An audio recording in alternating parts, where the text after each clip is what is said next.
Okay. I appreciate your candor, sir. Let me also rope in General Dwivedi into this conversation. General Dwivedi, all right, there is this inclination, for us anchors as well as analysts as well as defense experts also to look at China and India and the relationship that we have shared despite the ups and downs in isolation. But do you think it's important to have the prism of Pakistan also in mind when you deal with China, especially after Operation Sindoor? Vineet, first and foremost, I think a lot of water has flown down the Shok River in last 5 years, especially in eastern Ladakh. So to that extent, I think your statement was quite validated. Well, when you look at China, you have to look at two prisms. One is the long-term perspective, and second is through the larger international geopolitics, because not only Pakistan or South Asia, you need to look little far beyond. And having served multiple times on the LAC and myself being defense attaché in China, I can give you few my own perspective, which are quite validated. First and foremost, when you look at China, you look at deeper, a little deeper, and let me go to about 2012 when Xi Jinping took over. Before that, the LAC was fairly dominant.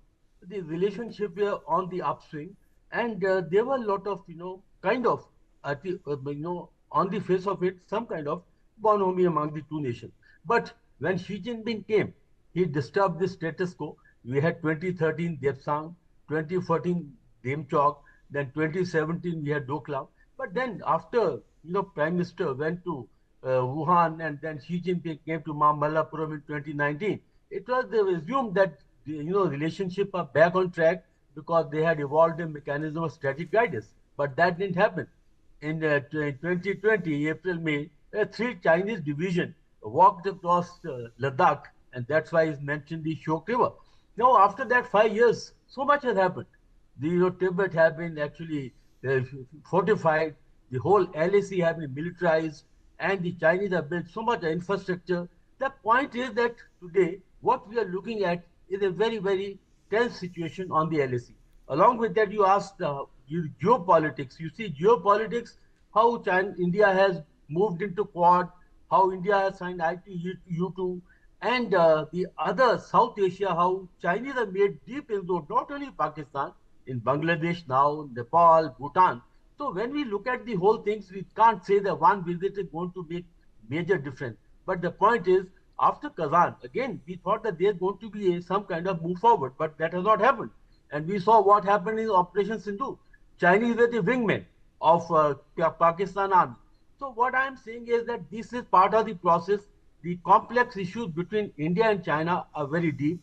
And in fact, now Chinese have even moved on to weaponize the trade when they actually impose restriction on the, rare minerals, on the fertilizer, and also withdrawing the workforce from the Foxconn. So what I'm trying to get at is that Chinese become little soft when they need some kind of stability today. Inside China, there is a turbulence, economic and political.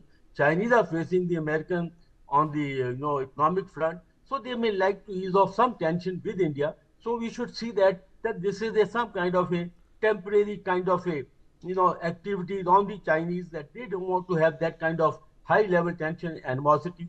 They like to work it out, but I don't think much is going to come forward because basically two things. Firstly, Chinese don't deal with unequals, and there's a huge asymmetric differential between us and China. And secondly, they are not going to solve the border problem anytime soon. Yes, they would like to carry on the trade. They have 100 billion, dollars as a favorable balance. So this is how I think, as far I can sum it up, elephant and dragon can tango, but Chinese want the tune to be theirs, but India is not going to oblige. So therefore, this kind of, back and forth is going to carry on. Vineet. Absolutely. Dr. Kohli? Well, India still continues to trade.